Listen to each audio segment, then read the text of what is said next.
بسم اللہ الرحمن الرحیم حامیم تنزیل الکتاب من اللہ العزیز الحکیم. یہ بیان کر چکا ہوں بالکل انہی الفاظ سے پچھلی صورت شروع ہوئی ہے. ما خلقنا السماوات والارض وما بینہما الا بالحق. وہاں فرمایا تھا کہ ہم نے آسمان اور زمین کھیل کے لیے نہیں بنائے. یہاں اس کو فرمایا ہم نے نہیں پیدا کیا آسمان اور زمین اور جو کچھ ان دونوں کے مابین ہے مگر حق کے لیے، حق کے ساتھ. یہ ایک مستحکم نظام ہے، یہ ایک پرپسفل کریشن ہے، بغیر کسی مقصد کے نہیں ہے. واجل مسمى، اور ایک اجل معین تک کے لیے. والذین کفروا عما انذروا معرضون، اور جن لوگوں نے کفر کیا ہے وہ جس چیز سے انہیں خبردار کیا جا رہا ہے اس سے وہ اعراض کر رہے ہیں. یہاں بھی دیکھیے تقدیم و تاخیر ہے. والذین کفروا معرضون عما انذروا، اصل ترتیب جملے کی یہ بنتی ہے. لیکن جیسا کہ میں نے شروع میں عرض کیا تھا جبکہ میں نے لیکچر دیے تھے تعارف قرآن پر، کہ قرآن مجید کے اندر ایک ردم ہے. یہ جو ایک معروف شاعری ہے، شاعری تو نہیں ہے، قرآن شعر نہیں ہے، لیکن جسے بلینک ورس کہا جاتا ہے غالباً اس کا دنیا میں اگر رواج ہوا تو قرآن کی وجہ سے ہوا ہے. قرآن بلینک ورس میں ہے، اس میں ایک ردم ہے، ایک فلو ہے، اور اس ردم کی وجہ سے پھر جملوں کے اندر تقدیم و تاخیر ہو جاتی ہے تاکہ وہ جو اس کا ایک صوتی آہنگ ہے وہ برقرار رہے. قل ارأیتم ما تدعون من دون اللہ ارونی ماذا خلقوا من الارض. اے نبی ان سے کہیے جن چیزوں کو تم پوچھتے ہو اور پکارتے ہو اللہ کے سوا، ذرا مجھے دکھاؤ انہوں نے کیا چیزیں پیدا کی ہیں زمین میں. ام لہم شرک فی السماوات، یا ان کے لیے کوئی اور شریکہ ہے آسمانوں میں.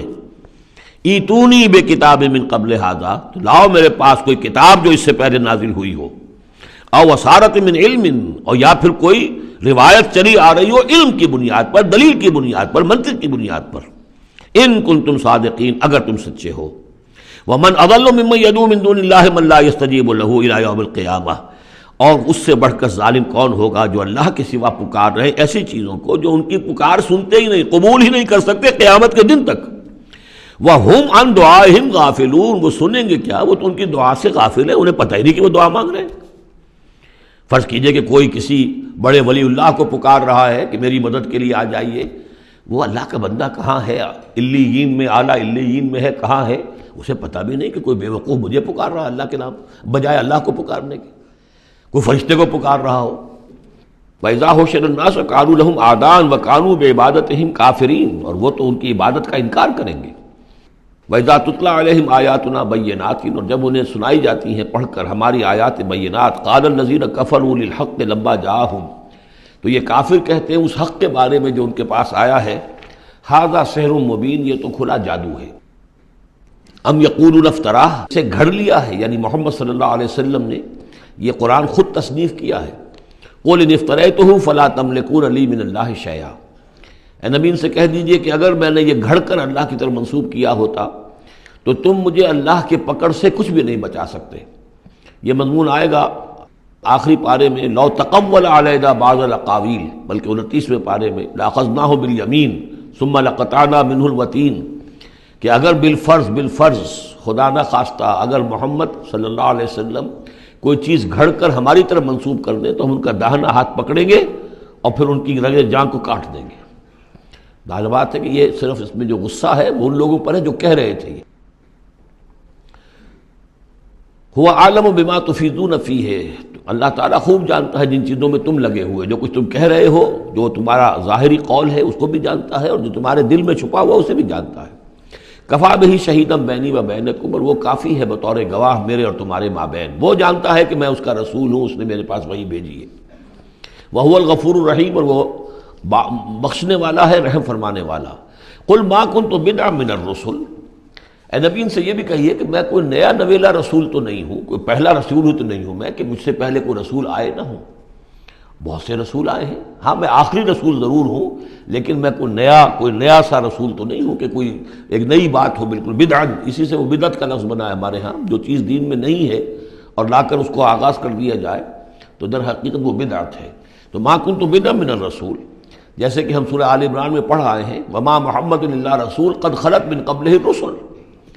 اسی طریقہ سے عیسیٰ ابن مریم کے بارے میں آیا ہے علیہ الصلوۃ والسلام کہ عیسیٰ ابن مریم کیا ہے، رسول، اور ان سے پہلے بہت سے رسول گزرے ہیں. قل ما کنت بدعا من الرسل وما ادری ما یفعل بی ولا بکم، اور مجھے کچھ معلوم نہیں ہے کہ کیا کیا جائے گا میرے ساتھ اور کیا کیا جائے گا تمہارے ساتھ. یعنی اس سے مراد یہ نہ سمجھیے کہ حضور کو یہ معلوم نہیں تھا کہ آخرت میں میرے ساتھ کیا کیا جائے گا، وَلَلْآخِرَةُ خَيْرٌ وَأَبْقَىٰ، حضور کے لیے تو یقیناً آخرت جو ہے بہت بہتر ہے، لیکن یہ کہ ابھی کیا ہونے والا ہے، کل کیا ہونے والا ہے۔ ظاہر بات ہے کہ طائف آپ گئے تھے تو بڑی امیدیں لے کر گئے تھے نا، لیکن یہ کہ وہاں جا کر جو صورتحال ہوئی گویا کہ وہ حضور کی توقعات کے بالکل خلاف تھی۔ آپ کو تو امید تھی کہ کوئی نہ کوئی بڑا جو وہاں کا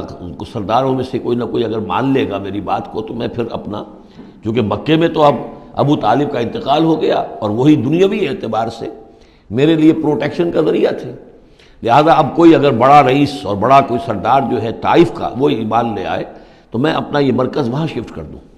لیکن یہ کہ وہاں وہ بات پوری نہیں ہو سکی۔ ما ادری ما یفعل بی ولا بکم، مجھے یہ معلوم نہیں ہے کہ کیا کیا جائے گا تمہارے ساتھ۔ ان اتبع الا ما یوحی الی، میں تو بس پیروی کر رہا ہوں اس کی جو میری طرف وحی کی جا رہی ہے۔ وما انا الا نذیر مبین، اور میں نہیں ہوں مگر کھلا خبردار کر دینے والا، بس میری حیثیت تو یہ ہے۔ قل ارأیتم ان کان من عند اللہ وکفرتم بہ، اے نبی ان سے کہیے کہ ذرا غور کرو، سوچ لو، اگر ان کان من عند اللہ، جو چیز اللہ کی طرف سے آئی ہے یہ ہے واقعتاً اللہ کی طرف سے، وکفرتم بہ، اور تم نے اس کا کفر کیا، اس کا نتیجہ کیا نکلے گا؟ یعنی یہ کہ تم سوچو، امکان تو ہے نا، تم کہہ رہے ہو کہ میں نے گھڑ لی ہے، چلیے، حالانکہ دل میں تم جانتے ہو کہ یہ گھڑی بھی کتاب نہیں ہے، اگر گھڑی بھی کتاب ہوتی، انسان کی تصنیف ہوتی تو تم بھی اس کا مقابلہ کرتے، تمہیں چیلنج دیا گیا ہے کہ اس جیسی کتاب بنا لاؤ، اس جیسی ایک صورت ہی بنا لاؤ، تو تمہارے دل میں وہ بات نہیں ہے، لیکن سوچ لو ذرا کہ اگر یہ شے واقعتاً اللہ کی طرف سے ہے، قل ارأیتم ان کان من عند اللہ وکفرتم بہ، اور تم نے اس کا انکار کر دیا، وشہد شاہد من بنی اسرائیل علی مثلہ، اور گواہی دے چکا ہے ایک گواہ بنی اسرائیل میں سے ایک ایسی ہی کتاب کی۔ اصل میں اس میں کافی تفسیر کے اندر اقوال میں اختلاف ہے، اس سے مراد جو ہے عام مومنین اہل کتاب ہیں یا حضرت موسیٰ علیہ السلام، اس لیے کہ کتاب استثناء میں جو پیشن گوئی ہے اس میں یہ الفاظ ہیں کہ اے موسیٰ میں ان کے بھائیوں میں سے تیرے مثل ایک پیغمبر اٹھاؤں گا۔ کتاب استثناء کے 18ویں باب کی 18 اور 19ویں آیات ہیں یہ تورات کی، جو عہد نامہ قدیم ہے اس میں، تو گویا کہ مثل ہی، یعنی حضرت موسیٰ کی طرح کے محمد ہے، حضرت محمد کی طرح کے موسیٰ ہیں علیہ الصلوۃ والسلام، کیونکہ صاحب شریعت رسول ہے حضرت موسیٰ علیہ السلام۔ حضرت عیسیٰ صاحب شریعت نہیں ہے، صاحب کتاب ہے، انجیل دی گئی ہے، انجیل میں شریعت نہیں ہے، انجیل میں حکمت ہے، کل ہم پڑھ چکے ہیں جئتکم بالحکمہ، میں تمہارے پاس حکمت لے کر آیا۔ شریعت، قانون، یہ در حقیقت تورات میں تھی، حضرت موسیٰ علیہ السلام کو دی گئی، اور یا پھر محمد الرسول اللہ صلی اللہ علیہ وسلم کو قرآن دیا گیا اور یہ آخری اور کامل شریعت دی گئی۔ فآمنوا واستکبرتم، تو وہ تو ایمان لے آئے اور تم استکبار کر رہے ہو۔ یعنی یہود میں سے تو بہت سے علماء ایسے بھی تھے، بہت زیادہ نہیں لیکن تھے، عبداللہ ابن سلام رضی اللہ تعالیٰ عنہ بہت اہم ان کے علماء میں سے تھے، وہ ایمان لائے ہیں، تو وہ تو ایمان لے آئے۔ فاستکبرتم، اور تم استکبار میں اور گھمنڈ میں پڑے ہوئے ہو۔ ان اللہ لا یہدی القوم الظالمین، اللہ ظالموں کو ہدایت نہیں دیتا۔ وقال الذین کفروا للذین آمنوا لو کان خیرا ما سبقونا الیہ، اور کہا ان لوگوں نے جنہوں نے کفر کی روش اختیار کی ان لوگوں کے بارے میں جو ایمان لائے، کیونکہ ان میں سے زیادہ تر جو حضور کے آس پاس ہوتے تھے، اس لیے کہ بہرحال ان میں بڑے بڑے لوگ بھی تھے جو ایمان لائے تھے حضور پر، حضرت عثمان ابن عفان بھی تھے، بڑے گھرانے کے فرد تھے، عبد الرحمن ابن عوف بھی تھے، وہ بھی کوئی غرباء اور فقراء میں سے تو نہیں تھے، طلحہ اور زبیر بھی تھے تو وہ بھی بڑے اونچے خاندانوں سے تھے، لیکن یہ کہ عام طور پر حضور کے آس پاس جو ہوتے تھے یہ لوگ اپنے اپنے کاموں کے اندر بھی مصروف ہوتے تھے، لیکن جو غرباء تھے وہ حضور کے ارد گرد زیادہ موجود رہتے تھے، اور یہ بات بار بار آ چکی ہے حضرت نوح کے بیان میں بھی اور پھر حضور کے بارے میں بھی کہ اے محمد تمہارے گرد تو ہم بیٹھے ہوتے ہیں ہمارے کمی کاری لوگ، بڑے گھٹیا لوگ، ہمارے پست طبقات کے لوگ جو ہیں، کوئی غلام ہے ہمارا، کوئی اور یہاں پہ محنت مزدوری کرنے والا ہے، تو ہمارے شایان شان نہیں ہے کہ ہم آپ کے پاس آ کر بیٹھیں، یعنی ذرا ان کو اپنے سے دور کرو، جس پر کہ اللہ تعالیٰ نے کئی مرتبہ یہ فرمایا کہ اے نبی آپ ان کی بات پر نہ جائیے، اور کہیں ان اہل ایمان کو کہ جو صبح و شام اللہ کو پکارتے ہیں اور اللہ کی رضا جوئی میں لگے ہوئے ہیں، ان کو کہیں آپ اپنے سے دور نہ کر دیں، اگر ایسا آپ کریں گے تو یہ ظلم ہو جائے گا۔ لیکن بہرحال ان کا کہنا یہ تھا کہ اگر یہ لوگ جو ہیں اگر واقعتاً یہ خیر ہوتا، لو کانا خیرن ما سبقونا، اگر یہ واقعتاً خیر ہوتا قرآن اور یہ دین، تو یہ لوگ جو ہے یہ اس پر سبقت نہ کرتے ہم سے، بڑے ہم ہیں، سمجھدار ہم ہیں، دانشور ہم ہیں، ایلیٹ آف دی سوسائٹی ہم ہیں، تو ہم نے تو پیش قدمی کی نہیں ہے، لیکن یہ لوگ پیش قدمی کر رہے ہیں، تو اس کا مطلب ہے کہ یہ بات بھی گھٹیا ہی ہے جو تم پیش کر رہے ہو، جس کو گھٹیا قسم کے لوگ قبول کر رہے ہیں۔ یہ طنز ہے اس میں چھپا ہوا۔ وقال الذين كفروا للذين آمنوا لو كان خيرا ما سبقونا وإذ لم يهتدوا به فسيقولون هذا إفك قديم، اور جب یہ اس قرآن کے ذریعے سے ہدایت نہیں پا رہے تو کہتے ہیں کہ یہ تو گھڑی ہوئی چیز ہے، افک ہے، پرانی شے ہے۔ ومن قبلہ کتاب موسیٰ اماما ورحمہ، حالانکہ اس سے پہلے موسیٰ کی کتاب موجود تھی اور اب بھی ہے، اماما ورحمہ، وہ بھی رہنمائی کرنے والی ہے اور رحمت ہے۔ وہذا کتاب مصدق لسانا عربیا، اور یہ کتاب نازل ہوئی ہے اس کی تصدیق کرتے ہوئے، یعنی تصدیق دونوں معنی میں، ایک تو کہ قرآن تصدیق کرتا ہے کہ تورات اللہ کی کتاب تھی، اللہ کی کتاب ہے، اگرچہ اس میں تحریف کر دی گئی ہے لیکن بہرحال اللہ کی کتاب تھی۔ انا انزلنا التوراۃ فیہا ھدی ونور، ہم نے تورات نازل کی تھی، اس میں ہدایت بھی تھی، نور بھی تھا۔ پھر انجیل کے بارے میں فیہ ھدی ونور، قرآن دونوں کی تصدیق کرتا ہے۔ دوسری یہ کہ تورات میں اور انجیل میں جو پیشین گوئیاں تھیں ان کا مصداق بن کر قرآن آیا ہے، تو قرآن مصدق ہے لساناً عربیاً، اور بڑی ہی عمدہ فصیح اور بلیغ عربی زبان میں ہے، لینذر الذین، تاکہ خبردار کر دیں ان لوگوں کو ظلموا جنہوں نے کہ کفر کی روش اختیار کی، خبردار کر دینے کی ذمہ داری ہے، اور اسی لیے یہ جو آسان زبان میں ہم نے اس کو اتارا ہے تاکہ ہر شخص تک یہ بات پہنچ جائے۔ وَبُشْرَىٰ لِلْمُحْسِنِينَ، اور جو ایمان اور اسلام اور احسان کی روش اختیار کریں ان کے لیے یہ بشارت بن جائے۔ ان الذين قالوا ربنا الله ثم استقاموا فلا خوف عليهم ولا هم يحزنون، یقیناً وہ لوگ، یہ وہی الفاظ آ گئے جو سورہ حمیم سجدہ میں آئے تھے، جنہوں نے کہا ہمارا رب اللہ ہے پھر اس پر جم گئے، اور میں نے عرض کیا تھا، وہ پھر دوبارہ عرض کر رہا ہوں کہ استقامت میں قیامت مضمر ہے۔ جنہوں نے کہا ہمارا رب اللہ ہے پھر اس پر جم گئے، یعنی پھر راضی برضائے رب رہنا، اسی پر توکل کرنا، اسی کی رضا جوئی کو اپنی زندگی کا مقصد بنانا، پھر اس کی اطاعت کرنا، اس کے احکام کی پابندی کرنا، اور اس کے جملہ جو بھی اس نے ذمہ داریاں عائد کی ہیں ان کو پورا کرنے کے لیے تن من دھن لگا دینا، یہ سب استقامت میں شامل ہے۔ استقامت کے معنی کیا ہے؟ جیسے کہ میں نے آپ کو بتایا تھا کہ حضور سے ایک صاحب نے یہ پوچھا، بلکہ کہا، فرمائش کی کہ مجھے تو کوئی ایک بات ایسی بتا دیجئے جس سے میں پلے باندھ لوں، میں زیادہ لمبی چوڑی باتیں نہیں سمجھ سکتا۔ حضور نے فرمایا، قل آمنت باللہ ثم استقم، کہو کہ میں ایمان لایا اللہ پر، پھر جم جاؤ، ٹھک جائے تمہارا دل اس کے اوپر کہ واقعتاً پالن ہار وہی ہے، پروردگار وہی ہے، حاجت روا وہی ہے، مشکل کشا وہی ہے، اور وہ ہماری دعاؤں کا سننے والا وہی ہے۔ پھر یہ کہ اسی کے لیے انسان ہمتاً اپنے آپ کو وقف کر دے، ان صلاتی و نسکی و محیای و مماتی للہ رب العالمین۔ ان الذین قالوا ربنا اللہ ثم استقاموا فلا خوف علیہم ولا هم يحزنون، یہ استقامت والے جو ہیں یہ تو اولیاء اللہ ہو گئے نا۔ پھر جیسے کہ ہم نے سورہ یونس میں پڑھا تھا، الا ان اولیاء اللہ لا خوف علیہم ولا هم يحزنون الذین آمنوا وكانوا يتقون، جو ایمان لائے اور اس پر مستقیم ہو گئے، قائم ہو گئے، جازم ہو گئے، تو وہی تو اللہ کے ولی ہیں، وہی اللہ کے دوست ہیں، ان کے لیے نہ کوئی خوف ہے نہ وہ کسی حزن سے دوچار ہوں گے۔ اولئک اصحاب الجنت خالدین فیہا، وہ جنت والے لوگ ہیں، اس میں رہیں گے ہمیشہ ہمیش، جزاء بما كانوا يعملون، اور یہ جزا ہوگا ان کے اعمال کا۔ یہ بات کئی دفعہ میں نے واضح کی ہے کہ بندے کو یہ سمجھنا چاہیے، اور یہی بندے کہیں گے جنت میں داخل ہونے کے بعد بھی کہیں گے اللہ کے نیک بندے، کہ ہماری یہ طاقت نہیں تھی، صلاحیت نہیں تھی کہ ہم اپنے بل پر اور اپنے اعمال کے بل پر یہاں جنت میں داخل ہو سکتے، یہ اللہ کا فضل ہے۔ الحمدللہ الذی ہدانا لہذا وما كنا لنہتدی لولا ان ہدانا اللہ، کل شکر اس اللہ کا جس نے ہمیں یہاں داخل کیا اور ہمیں پہنچا دیا یہاں تک ہماری رہنمائی فرما دی، اور ہم ہرگز ہدایت نہ پا سکتے اگر اللہ ہی ہمیں ہدایت نہ دیتا۔ لیکن اللہ تعالیٰ بار بار کہتا ہے کہ ٹھیک ہے، لیکن یہ کہ تمہارے اعمال تھے، تم نے بھی محنت کی تھی، تم نے فیصلہ کیا تھا، اما شاکرم و اما کفورا، جو ہم نے تمہیں اختیار دے دیا تھا، تم نے ہمارے شکر گزار بندے بن کر زندگی گزارنے کا فیصلہ کیا، ہم نے قدر افزائی فرمائی، ہم نے تمہیں توفیق دی، ہم نے تمہارے راستے کی رکاوٹوں کو جو ہے آسان کر دیا، لیکن یہ کہ بہرحال تمہارا عمل اس میں شامل ہے۔ جزام بما كانوا يعملون، یہ در حقیقت بدلہ ہوگا ان کے اعمال کا۔ ووصینا الانسان بوالدیہ، تاکید کی انسان کو اس کے والدین کے بارے میں احسانہ، کہ اس کے ساتھ احسان کی روش، نیک سلوک، خدمت، اور اس میں بھی خاص طور پر والدہ کا معاملہ جو ہے یہ سورہ بنی اسرائیل میں بھی ہے اور یہاں بھی ہے۔ وہاں بھی آیا تھا ووصینا الانسان بوالدیہ حملتہ امہ وہنا علی وہن وفصالہ فی عامین، تو والدین میں جو ہے والدہ کا حق فائق ہے والد کے حق پر، ویسے دونوں کے ساتھ اس نے سلوک ہو، دونوں کا ادب ہو۔ وَإِمَّا يَبْلُغَنَّ عِندَكَ الْكِبَرَ أَحَدُهُمَا أَوْ كِلَاهُمَا فَلَا تَقُل لَّهُمَا أُفٍّ وَلَا تَنْهَرْهُمَا وَقُل لَّهُمَا قَوْلًا كَرِيمًا، یہ ہم پڑھ چکے ہیں۔ لیکن یہاں بھی اور وہاں بھی خاص طور پر والدہ کا، اس لیے کہ مشقت جو ہے وہی پیدائش میں ساری کی ساری مشقت جو ہے ماں کی ہے، باپ کا کیا حصہ ہے؟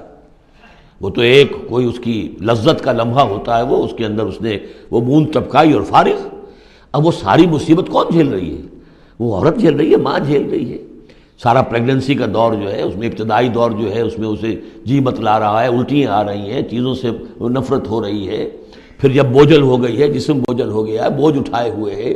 پھر وضع حمل کی مشقتیں ہیں، وہ درد ذہ ہے، پھر اس کو دودھ پلانا ہے 2 سال تک، اس کے جو اس کو گند ہے اس کو صاف کرنا ہے، پوتڑے دھونے ہیں، یہ سارے کام کون کر رہا ہے؟ ماں کر رہی ہے۔ باپ کا تو اس میں حصہ ڈائریکٹ نہیں، انڈائریکٹ ہے کہ بہرحال وہ کمائی کرتا ہے، پرووائڈ کرتا ہے، یہ بات دوسری ہے، لیکن جو مشقت ماں کی ہے۔ اسی لیے حدیث میں آتا ہے کہ ایک صحابی نے حضور سے سوال کیا کہ میرے حسن سلوک کا سب سے اولین مستحق کون ہے؟ آپ نے فرمایا تمہاری والدہ۔ انہوں نے پوچھا پھر ان کے بعد کون؟ فرمایا پھر تمہاری والدہ۔ تیسری مرتبہ پھر کون؟ حضور پھر والدہ تمہاری۔ چوتھی مرتبہ جب اس نے پوچھا ان کے بعد کون، تو آپ نے فرمایا تمہارے والد۔ یعنی والدہ کا حق جو ہے وہ والد کے حق پر، یہ ہے اخلاقی حق۔ قانونی حق والد کا زیادہ ہے، اگر سیپریشن ہو جائے گی تو اولاد والد کی ہے، قانونی حق اس کا زیادہ ہے، لیکن اخلاقی حق، خدمت کا حق اور جنت جس کے پاؤں تلے ہے وہ باپ نہیں ماں ہے۔ جنت جو ہے وہ تو اس کے قدم تلے تحت اقدام الامہات، اس حوالے سے اخلاقی مقام جو ہے وہ عورت کا زیادہ ہے، ماں کا زیادہ ہے۔ فرمایا حملتہ امہ کرہا ووضعتہ کرہا، اس کی ماں نے اسے اٹھائے رکھا اپنے پیٹ میں تکلیف جھیل کر، اور پھر اس کو وضع حمل ہوا، اس کو جنا تکلیف کے ساتھ، وحملہ وفصالہ 30 شہرا، اور اس کا یہ حمل اور پھر دودھ پلانا یہ لگ بھگ جو ہے 30 مہینے ہوتے ہیں۔ حتیٰ اذا بلغ اشدہ، یہاں تک کہ جب وہ اپنی پوری قوت کو پہنچتا ہے، بلوغت کو پہنچتا ہے، اور یہاں سے بلوغت سے مراد جو ہے وہ نفسیاتی بلوغت ہے، ذہنی اور نفسیاتی بلوغت۔ ایک جسمانی بلوغت ہوتی ہے، وہ تو 16 17 18 اس سال کے اندر آدمی جو ہے وہ پورا بالغ ہوتا ہے، لیکن جسمانی بلوغت نہیں، یہاں جو ہے 40 برس کا ذکر آ رہا ہے۔ حتیٰ اذا بلغ اشدہ وبلغ 40 سنۃ، جب وہ 40 برس کا ہو جاتا ہے۔ سائیکولوجیکل میچورٹی جو ہے انسان کی وہ 40 برس کی ہے، یہی وجہ ہے کہ 40 برس ہی کی عمر میں جو بھی نبوت جو ہے وہ ملتی تھی، حضور کو بھی 40 برس کی۔ فلما بلغ 40 سنۃ حبب الیہ الخلاء فکان یخلو بغار حراء، ایک حدیث ہے بڑی پیاری جس کی راویہ ہیں ام المومنین حضرت عائشہ صدیقہ رضی اللہ تعالیٰ عنہ، جس میں فرمایا انہوں نے کہ حضور نے مجھے بتایا کہ جب میری عمر 40 برس کے قریب ہوئی تو مجھے خلوت گزینی محبوب ہو گئی، تنہائی میں بیٹھ کر، اور پھر آپ جا کر کئی دن کئی راتیں جو ہے غار حرا میں آپ تنہا رہتے تھے، خلوت گزینی، پھر وہیں پر وہی کا آغاز ہوا ہے۔ تو 40 برس کی عمر، اگرچہ استثناءات ہیں، حضرت یحییٰ کے بارے میں ہم پڑھ چکے ہیں سورہ مریم میں، آتیناہ الحکم صبیہ، بچپن ہی میں اللہ نے انہیں حکمت عطا فرما دی، اور ان کو جو بھی وہ میچورٹی ہے اللہ نے بہت ابتدائی عمر میں عطا فرما دی۔ حضرت عیسیٰ کا معاملہ بھی ایسا ہی ہے، لیکن عام قاعدہ و قانون وہی ہے 40 برس کا۔ حتیٰ اذا بلغ اشدہ وبلغ 40 سنۃ قال رب اوزعنی ان اشکر نعمتک التی انعمت علی وعلی والدی، تو وہ کہتا ہے کہ میرے پروردگار مجھے اس کی میری قسمت یہ بنا دے، یہ میرا نصیب فرما دے، مجھے اس کی توفیق دے کہ میں شکر ادا کر سکوں تیرے انعامات کا جو مجھ پر ہوئے اور میرے والدین پر ہوئے، وان اعمل صالحا ترضاہ، اور یہ کہ میں ایسے عمل کروں اچھے جو تجھے پسند آئیں، جنہیں تو پسند کرے، واصلح لی فی ذریتی، اور پھر یہ کہ میرے لیے میری اولاد کے لیے بھی، اولاد میں بھی میرے لیے بہتری پیدا کر دے۔ ایک تو یہ ہوتا ہے کہ اصلح لی ذریتی، میری اولاد کو اصلاح کر دے، انہیں صالح بنا دے، لیکن یہاں پہ انداز جو ہے ذرا دیکھیے، اصلح لی فی ذریتی، اس لیے کہ اولاد صالح ہوگی تو اس کا فائدہ مجھے بھی پہنچے گا، اس لیے کہ اگر اولاد جو ہے وہ صالح ہے اور نیک ہے تو اس سے یقیناً انسان جو ہے وہ دعائیں کریں گے، استغفار کریں گے، اور ان کے جو اعمال صالحہ ہیں، چونکہ باپ نے کوئی تربیت اچھی دی تھی تو ان کے اعمال صالحہ سے بھی اس کے اپنے حساب کے اندر بھی ادراج ہوتا رہے گا نیکیوں کا۔ تو اصلح لی فی ذریتی، میری ذریت میں، میری نسل میں میرے لیے اصلاح فرما دے، یعنی ان کی اصلاح فرما جس سے کہ خود مجھے بھی فائدہ پہنچے۔ اسی بالکل یہی مفہوم ہے کہ جو ہم نے سورہ الفرقان میں پڑھا ہے، وَجْعَلْنَا لِلْمُتَّقِينَ إِمَامًا، مراد یہ کہ ہماری اولاد کو متقی بنا، تاکہ ان کی جو ہم از خود ان کے آگے چلنے والے ہیں، ان کے امام ہیں، وہ ہمارے فالوورز ہیں، ہمارے پیچھے چلنے والے ہیں، اور قیامت میں ایسا ہوگا حشر میں آدمی اٹھیں گے اور ان کے پیچھے ان کی نسلیں چلی آ رہی ہیں، تو ہمارے پیچھے آنے والے ہیں وہ نیک ہوں، متقی ہوں۔ وَأَصْلِحْ لِي فِي ذُرِّيَّتِي إِنِّي تُبْتُ إِلَيْكَ، میں تیری جناب میں توبہ کرتا ہوں، رجوع کرتا ہوں، وَإِنِّي مِنَ الْمُسْلِمِينَ، اور یقیناً میں تیرے فرما برداروں میں سے ہوں۔ أُولَٰئِكَ الَّذِينَ نَتَقَبَّلُ عَنْهُمْ أَحْسَنَ مَا عَمِلُوا، یہ وہ لوگ ہیں جن سے ہم ان کے بہترین اعمال قبول فرمائیں گے۔ وَنَتَجَاوَزُ عَنْ سَيِّئَاتِهِمْ، اور اگر کوئی خطائیں ہوں گی، کوئی چیز ان کے اندر کمزوری کا پہلو بھی ہوگا، ہم اس سے درگزر فرمائیں گے۔ فی اصحاب الجنہ، اور پھر یہ اصحاب الجنہ میں ہوں گے، جنت والوں میں شامل ہو جائیں گے۔ وعد الصدق الذی کانوا یوعدون، یہ سچا وعدہ ہے جس کا کہ ان سے وعدہ کیا جاتا تھا۔ اب اس کے برعکس کردار ہے، یہ تو یہ کہ ایک صالح بیٹا ہے، اور وہ جب اپنی پوری میچورٹی کو پہنچا ہے اور بلوغ کو پہنچا ہے نفسیاتی اور ذہنی اعتبار سے، تو اس کا طرز عمل تو یہ ہے جو آ گیا، رب اوزعنی ان اشکر نعمتک التی انعمت علی وعلی والدی وان اعمل صالحا ترضاہ واصلح لی فی ذریتی۔ ایک دوسرا برعکس کردار ہے، والذی قال لوالدیہ اف لکما اتعداننی ان اخرج وقد خلت القرون من قبلی، اور وہ شخص جو اپنے والدین سے کہتا ہے، والدین مسلمان ہیں لیکن بیٹا آوارہ ہو گیا ہے یا ذہنی طور پر جو ہے وہ گمراہ ہو گیا ہے، وہ نہ آخرت کو مان رہا ہے نہ اللہ کو مان رہا ہے، کسی اور رخ پہ جا رہا ہے، تو وہ اپنے والدین سے کہتا ہے اف لکما، میں بڑا بیزار ہوں آپ سے، یہ کیا آپ لوگوں نے ڈھکوسلے تراش رکھے ہیں، یہ کیا آخرت واخرت کی آپ مجھے دھمکی دیتے رہتے ہیں۔ اتعداننی، کیا آپ مجھے اس بات سے ڈراتے ہیں، وعدہ دیتے ہیں، دھمکاتے ہیں، ان اخرجا، کہ مجھے نکالا جائے گا، دوبارہ زندہ کیا جائے گا، وقد خلت القرون من قبلی، مجھ سے پہلے نہ معلوم کتنی نسلیں بیت چکی ہیں، ہزارہا لوگ نسل بعد نسل ختم ہو چکے ہیں، تو میں تو ان باتوں کو ماننے والا نہیں ہوں، یہ آپ کے ڈھکوسلے ہیں، یہ پرانی باتیں ہیں، دقیانوسی باتیں ہیں۔ وَهُمَا يَسْتَغِيثَانِ اللَّهَ وَإِلَيْكَ آمَنُوا، اور وہ دونوں ماں باپ جو ہیں بیچارے وہ نیک، وہ دعائی دے رہے ہیں اللہ کی کہ اے اللہ کے بندے، وَإِلَيْكَ،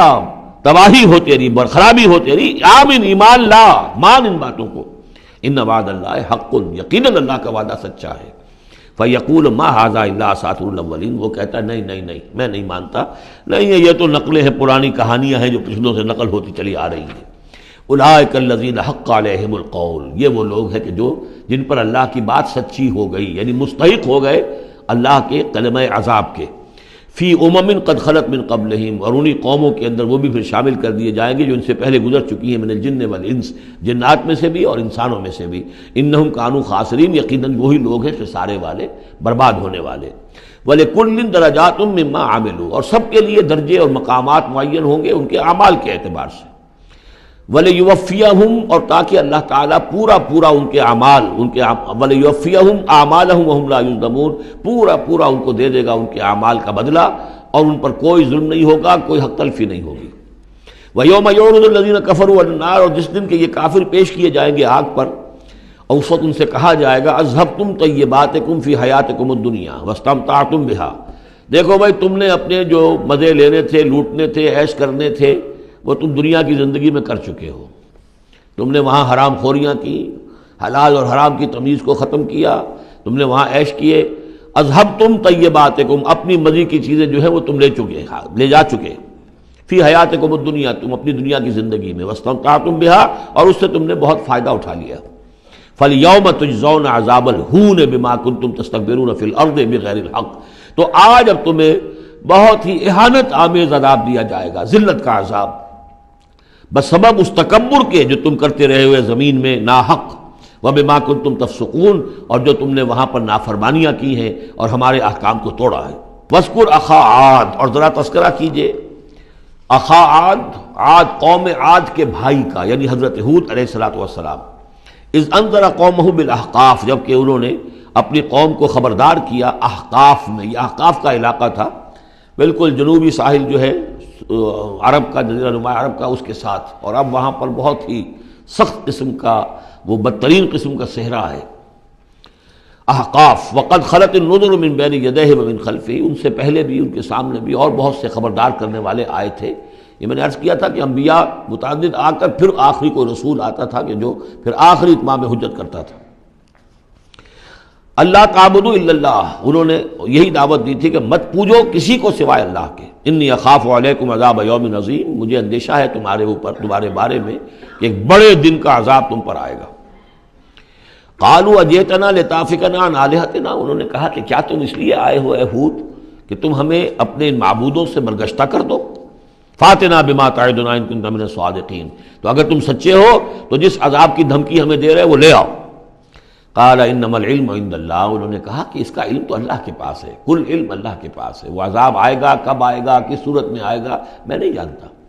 وہ اللہ جانتا ہے۔ وَأُبَلِّغُكُم مَّا أُرْسِلْتُ بِهِ، اور میں تو تمہیں پہنچا رہا ہوں وہ جو اس نے مجھے دے کر بھیجا ہے، جو پیغام اس نے دیا میں پہنچا رہا ہوں، میرا کام انذار ہے، ابلاغ ہے، پہنچا دینا ہے، واضح کر دینا ہے۔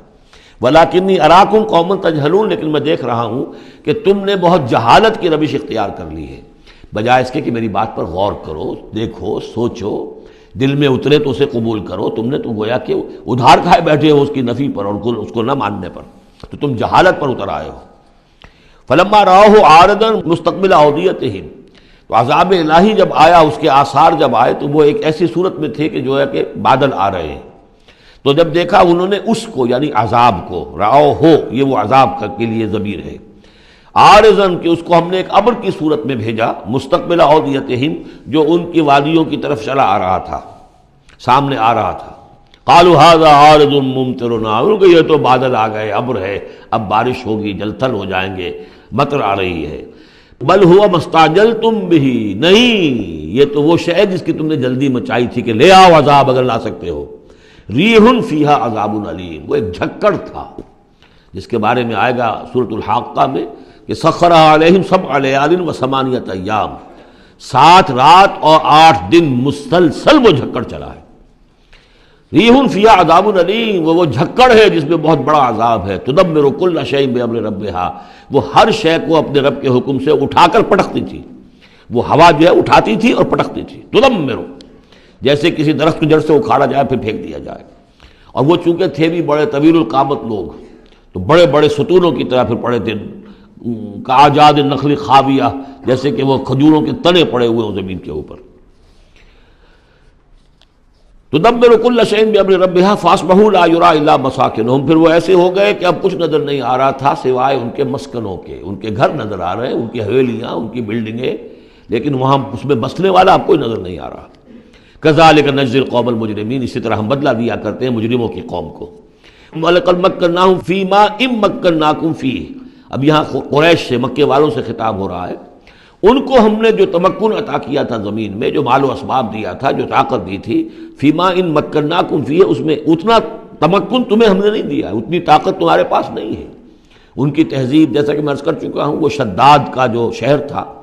اب اس کے جو ہیں باقیات وہ نظر آ چکے ہیں سیٹلائٹس کے ذریعے سے کہ زمین کے نیچے جو ہے بہت گہرے وہ موجود ہیں، جو ان کے اوپر عذاب آیا اور اس کے اوپر، لیکن وہ دبے ہوئے موجود ہیں۔ اس کے بڑے بڑے جو ہیں ستون جو بنائے تھے انہوں نے، غالباً 30 بڑے بڑے ان کی فصیل کے ساتھ جو ہے پلرز ہیں جن کو گن لیا گیا ہے، اب وہ موجود ہیں۔ یہ ساری نشانیاں اب ایک ایک کر کے ظاہر ہوں گی۔ وَلَقَدْ مَكَّنَّاهُمْ فِي مَا إِن مَّكَّنَّاكُمْ فِيهِ، ہم نے وہ چیزیں انہیں دی تھی کہ جو اے قریش تمہیں نہیں دی، ہم نے ان کو، تمہیں وہ تمکن نہیں دیا۔ وَجَعَلْنَا لَهُمْ سَمْعًا وَأَبْصَارًا وَأَفْئِدَةً، ہم نے ان کے لیے بھی، ہم نے انہیں سماعت کان بھی دیے تھے، وَأَبْصَارًا آنکھیں بھی دی تھیں، افئدہ بھی دیے تھے، دل اور عقل بھی دی تھی۔ فما اغنی عنہم سمعہم ولا ابصارہم ولا افئدتہم من شیء، تو کچھ کام نہیں آئے ان کے، نہ تو ان کی سماعت، ان کی بصارت، نہ ان کے دل یا عقلیں، میں کسی شے میں انہیں نہیں بچا سکے۔ اذ کانوا یجحدون بآیات اللہ، جبکہ وہ انکار کرتے رہے اللہ کی آیات کا۔ وحاق بہم ما کانوا بہ یستہزئون، اور ان کو گھیر لیا اور ان پر الٹ پڑی وہی چیزیں جن کا کہ وہ مذاق اڑایا کرتے تھے۔ وَلَقَدْ أَهْلَكْنَا مَا حَوْلَكُم مِّنَ الْقُرَىٰ، اور ہم نے تو ہلاک کیا ہے بہت سی بستیوں کو جو تمہارے ہی ارد گرد آباد تھیں۔ میں وہ نقشہ بنا کے بھی آپ کو دکھا چکا ہوں کہ یہ تمام جو احقاف، یہ گویا کہ مکے کے جنوب مشرق میں تھے، سمود کا علاقہ جو ہے مکے کے شمال میں تھا، اسی شمال کے رخ پر جو ہے پھر وہ مدین کا علاقہ، اور پھر یہ کہ ادھر ڈیڈ سی کے ساتھ ساحل پر، اس کے بھی اب حال ہی میں خبر آئی ہے کہ اس کے بھی جو کھنڈرات وغیرہ ہیں وہ بحیرہ مردار، اس کے اندر پانی کے نیچے وہ موجود ہیں، ابھی ان کی تلاش ہو گئی ہے، وہ معلوم ہو گئے ہیں، انکشاف ہو گیا ہے۔ تو فرمایا وَلَقَدْ أَهْلَكْنَا مَا حَوْلَكُم مِّنَ الْقُرَىٰ، ہم نے بہت سی بستیوں کو، شہروں کو ہلاک کیا جو تمہارے ارد گرد ہی تھی. وَصَرَّفْنَا الْآيَاتِ لَعَلَّهُمْ يَرْجِعُونَ، اور اسی طرح ہم نے پھیر پھیر کر ان کو یہ آیات اپنی سنائی ہے تاکہ وہ رجوع کریں، پلٹیں، لوٹیں. فَلَوْلَا نَصَرَهُمُ الَّذِينَ اتَّخَذُوا مِن دُونِ اللَّهِ قُرْبَانًا آلِهَةً، تو کیوں نہ مدد کی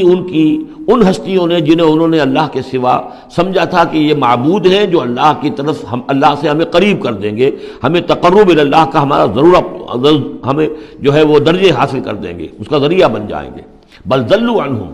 جب وہ عذاب کا وقت آیا وہ سب گم ہو گئے، ہوا ہو گئے، خواب تھا جو کچھ کو دیکھا، جو سنا افسانہ تھا. وذالک افکہم، یہ تو اصل میں ان کی من گھڑت باتیں تھیں، ان میں حقیقت تو تھی ہی نہیں. وما کانوا یفترون، اور جو کچھ بھی افطرا وہ کر رہے تھے وہ تھا. وَإِذْ صَرَفْنَا، اب وہ واقعہ آ رہا ہے جس کا میں نے آج شروع میں تذکرہ کیا تھا. اور حضور صلی اللہ علیہ وسلم، اور یہ واقعہ جو ہے جب کہ حضور گئے تھے طائف، اور طائف سے جب واپس آ رہے تھے تو آپ نے نخلہ، ایک مقام ہے وادی نخلہ، اس میں چند دن قیام کیا مکے جانے سے پہلے. اور چونکہ دل گرفتہ تو بہت تھی جب آپ طائف سے واپس آئے ہیں، طائف میں جو کچھ بیتی تھی وہ آپ کو معلوم ہے. بہرحال وہاں آپ فجر کے وقت ایک روز نماز فجر کی پڑھ رہے تھے اور قرآن مجید پڑھ رہے تھے. اس میں قرآن الفجر ہم پڑھ آئے ہیں، فجر کی نماز میں طویل قرات ہوتی ہے. تو ایک امام، ایک مقتدی. امام تھے حضور صلی اللہ علیہ وسلم، مقتدی تھے حضرت زید بن حارثہ، آپ کے منہ بولے بیٹے، آپ کے آزاد شدہ غلام. اس وقت یہ ہے کہ وہاں سے گزر ہوا کچھ جنوں کی ایک جماعت کا، اور وہ ٹھہر گئے، چھٹک کر کھڑے ہوئے، اور وہ سنتے رہے. قرآن حضور پڑھ رہے ہیں، وہ سن رہے ہیں. تو اس پر وہ ایمان لائے، اور پھر جا کر اپنی قوم میں انہوں نے فوراً تبلیغ شروع کر دی. تو یہ بات ہمارے لیے بڑی عبرت کی بات ہے کہ جنات کی ایک جماعت نے ایک ہی دفعہ قرآن سنا، ایمان بھی لے آئے اور فوراً مبلغ بن گئے اس کے. لیکن ہم جو ہے سنتے ہیں اور ایک کان سے سن کر دوسرے کان سے نکال دیتے ہیں، ہماری زندگیوں میں کوئی تبدیلی نہیں آتی. تو بڑا قابل غور ہے یہ مقام قرآن مجید کا. وَإِذْ صَرَفْنَا إِلَيْكَ نَفَرًا مِنَ الْجِنِّ، اور جب کہ ہم نے آپ کی طرف متوجہ کر دیا اے نبی جنوں کی ایک جماعت کو، یستمعون القرآن، کہ وہ قرآن سننے لگے. فلما حضروہ، جب وہاں وہ پہنچے، قالوا انصتوا، انہوں نے کہا چپ ہو جاؤ، خاموش رہو، سنو، توجہ سے سنو. اب دیکھیے جو بات قرآن مجید میں آئی ہے، وَإِذَا قُرِئَ الْقُرْآنُ فَاسْتَمِعُوا لَهُ وَأَنصِتُوا، معلوم ہوتا ہے کہ یہ وہ ان جنات میں سے تھے کہ جو طبعاً نیک تھے، شریف تھے، اس اعتبار سے ان کے اندر وہ جو مادہ تھا وہ موجود تھا. بلکہ آگے چل کر معلوم ہوگا کہ وہ حضرت موسیٰ علیہ السلام کے ماننے والے تھے. ان پر گویا کہ وہ اہل کتاب جنات تھے. تو انہوں نے جب سنا تو بڑی توجہ کے ساتھ جو ہے وہ سننے لگے، اور کہا خاموش ہو جاؤ، سنو توجہ سے. فلما قضی، تو جب وہ آپ کی قرات ختم ہو گئی، وَلَّوْا إِلَىٰ قَوْمِهِمْ مُنذِرِينَ، تو فوراً اپنی قوم کی طرف پلٹے انہیں خبردار کرنے کے لیے. اور کیا کہا انہوں نے؟ قالوا یا قومنا انا سمعنا کتابا انزل من بعد موسیٰ، معلوم ہوا موسیٰ کے ماننے والے تھے. اے ہماری قوم کے لوگوں، ہم نے کتاب سنی ہے جو نازل ہوئی ہے اب موسیٰ کے بعد. کتاب جو نازل ہوئی ہے موسیٰ کے بعد وہ قرآن ہی ہے. اگرچہ ہم مانن کہہ دیتے ہیں عرفاً، وہ انجیل کو بھی کتاب، لیکن کتاب کا لفظ میں نے بارہا آپ کو بتایا ہے کہ شریعت کے لیے آتا ہے. کتاب قوانین کے لیے آتا ہے. کتب علیکم کتب علیکم کتب علیکم، نماز بھی ہے کتابا موقوتا، عدت کے لیے آیا حتیٰ یبلغ الکتاب اجلہ. تو شریعت کے احکام کے لیے جو ہے وہ اصل میں یہ لفظ خاص ہے. تو تورات چونکہ شریعت کی حامل تھی، اور قرآن پھر شریعت دوسری جو آئی ہے موسیٰ کی شریعت کے بعد وہ شریعت محمدی ہے صلی اللہ علیہ وسلم. ورنہ ظاہر بات ہے کہ ان کے علم میں ہوگا کہ حضرت عیسیٰ بھی آئے اور وہ ایک کتاب تو لائے، لیکن یہ کہ اس میں شریعت نہیں. قالوا یا قومنا انا سمعنا کتابا انزل من بعد موسیٰ مصدقا لما بین یدیہ، اور یہ تصدیق کرتے ہوئے آئی ہے اس کی جو اس کے سامنے موجود ہے، یعنی تورات. یہدی الی الحق، اور یہ رہنمائی کر رہی ہے حق کی طرف. وَإِلَىٰ طَرِیقٍ مُسْتَقِیم، اور ایسے راستے کی طرف جو بالکل سیدھا ہے. صراط مستقیم، صراط بھی راستہ، طریق بھی راستہ، سبیل بھی راستہ، سواء السبیل سیدھا راستہ، صراط مستقیم سیدھا راستہ، طریق مستقیم. یا قومنا اجیبوا داعی اللہ، اے ہماری قوم کے لوگوں، اللہ کی طرف پکارنے والے کی پکار پر لبیک کہو، مانو، ایمان لاؤ. وآمنوا بہ یغفر لکم من ذنوبکم، تو ان پر ایمان لاؤ تاکہ اللہ تعالیٰ جو ہے تمہارے گناہوں کو بخش دے. ویجرکم من عذاب علیم، اور تمہیں بچا دے عذاب علیم سے، دردناک عذاب سے. ومن لا یجب داعی اللہ فلیس بموجد فی الارض، اور جو نہیں لبیک کہتا اللہ کی طرف پکارنے والے کی پکار پر، تو وہ پھر فلیس بموجد، وہ اللہ تعالیٰ کو ہرا نہیں سکے گا، شکست نہیں دے سکے گا زمین میں، ولیس لہ من دونہ اولیاء، اور نہیں ہوں گے اس کے لیے کوئی ایسے اس کے رفیق اور اس کے پشت پناہ اور مددگار جو اسے اللہ کی پکڑ سے بچا سکے، اولئک فی ضلال مبین، یہ لوگ تو گویا کہ کھلی گمراہی کے اندر ہوں گے۔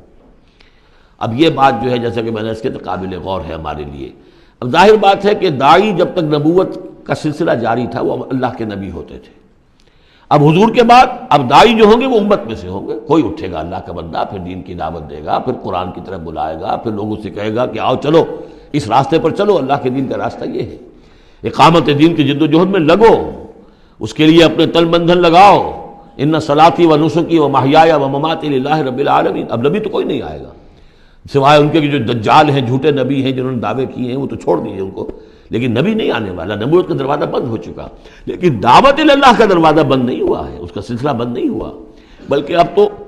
اس امت کے ذمے بحیثیت مجموعی کو ذمہ داری لگا دی گئی۔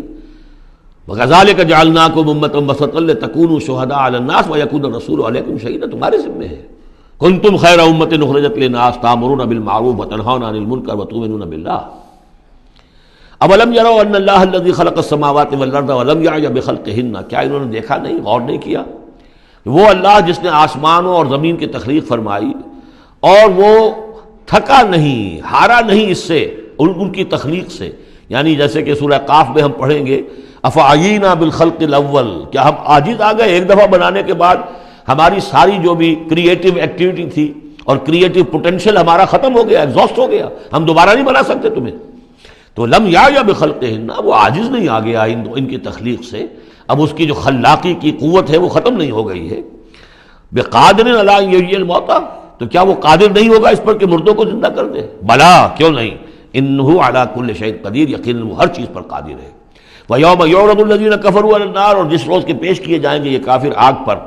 الیس ھذا بالحق، اس وقت سوال کیا جائے گا یہ ہے حق، یہ حقیقت ہے یا نہیں؟ تم ڈھکوسلا کہتے تھے، تم کہتے تھے کہ ایسی ہمیں دھونس دی جا رہی ہے، کوئی جہنم وغیرہ نہیں، کوئی حساب کتاب نہیں، کوئی جزا و سزا نہیں، کوئی باس بعد الموت نہیں، الیس ھذا بالحق، کیا یہ حقیقت نہیں ہے؟ قالوا بلا وربنا، وہ کہیں گے کیوں نہیں، ہمارے پروردگار تیری قسم یہ حق ہے۔ قال فذوقوا العذاب بما کنتم تکفرون، تو اللہ فرمائے گا اب چکھو اس عذاب کا مزہ اپنے اس کفر کی پاداش میں جو تم کرتے رہے، فاصبر۔ اب آخری بات حضور سے، فاصبر کما صبر اولو العزم من الرسل، اے محمد صلی اللہ علیہ وسلم آپ بھی صبر کیجئے جیسے کہ ہمارے اولو العزم رسول آپ سے پہلے صبر کرتے رہے۔ یہ اولو العزم من الرسل عام طور پر خیال ہے کہ 5 ہیں، بعض حضرات 7 شمار کرتے ہیں، حضرت ہود حضرت صالح کو بھی شامل کرتے ہیں، لیکن 5 پر چونکہ اسی سلسلہ سور کی صورت ہے سورہ شورى جس میں 5 کا ذکر ہے۔ شرع لکم من الدین ما وصى به نوحا والذی اوحینا الیک وما وصینا به ابراہیم وموسیٰ وعیسیٰ،